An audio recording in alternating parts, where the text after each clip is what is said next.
I was 18 years old when I got married. I belonged to a very conservative family, a Baloch family, where good daughters never say no to their parents.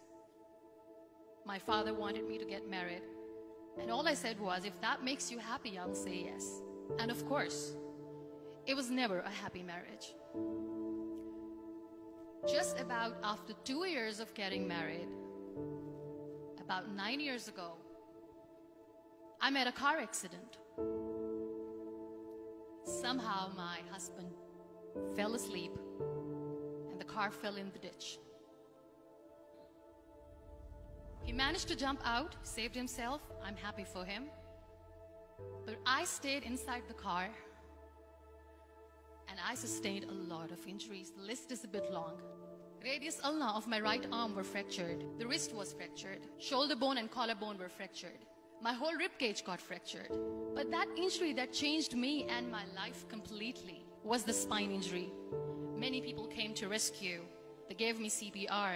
They dragged me out of the car. And while they were dragging me out, I got the complete transection of my spinal cord. Those 2.5 months in the hospital were dreadful.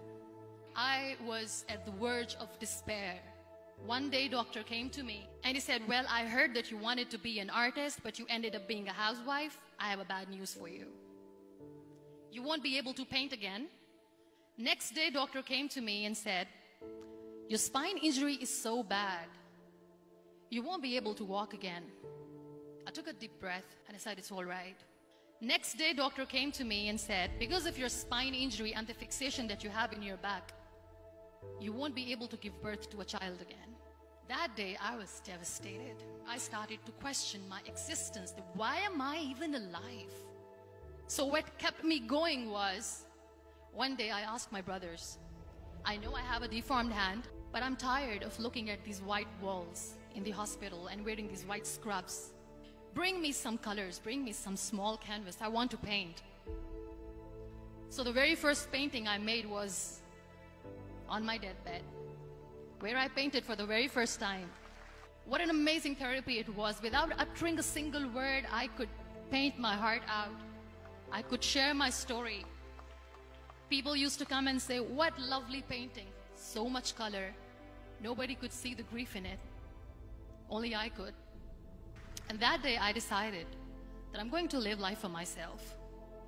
I am not going to be that perfect person for someone. I am just going to take this moment and I will make it perfect for myself. That I'm going to fight my fears. So I wrote down one by one all those fears. And I decided that I'm going to overcome these fears one at a time. You know what was my biggest fear? Divorce. But the day I decided that this is nothing but my fear, I liberated myself by setting him free. And I made myself emotionally so strong that the day I got the news that he's getting married, I sent him a text that I'm so happy for you and I wish you all the best. And he knows that I pray for him today. Number 2 was, I won't be able to be a mother again. And that was quite devastating for me. But then I realized there are so many children in the world, all they want is acceptance. So there is no point of crying, just go and adopt one. And that's what I did.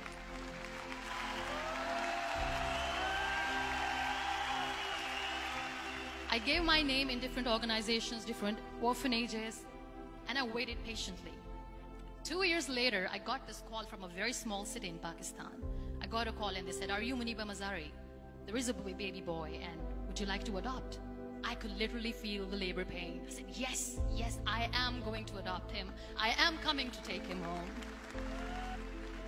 And that day, I was 2 days old, and today he's 6. You know, when you end up being on the wheelchair, what's the most painful thing? People think that they will not be accepted by the people because we, in the world of perfect people, are imperfects. So I decided to appear more in public. I started to paint. I have done a lot of modeling campaigns. I decided that I'm going to join the national TV of Pakistan as an anchor person.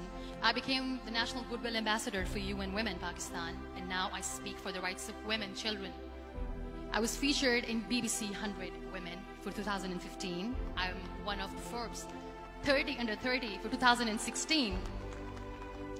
So when you accept yourself the way you are, the world recognizes you. It all starts from within. We have this amazing fantasy about life. This is how things should work.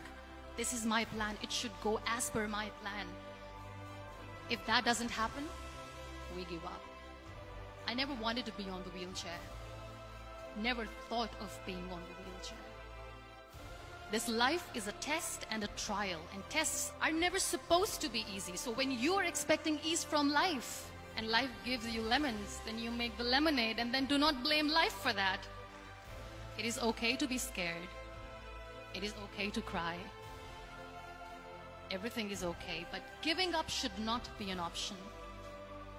They always say that failure is not an option. Failure should be an option, because when you fail, you get up, and then you fail, and then you get up, and that keeps you going. Embrace each and every breath that you are taking. Celebrate your life. Live it. Don't die before your death. Real happiness lies in gratitude. So be grateful, be alive, and live every moment.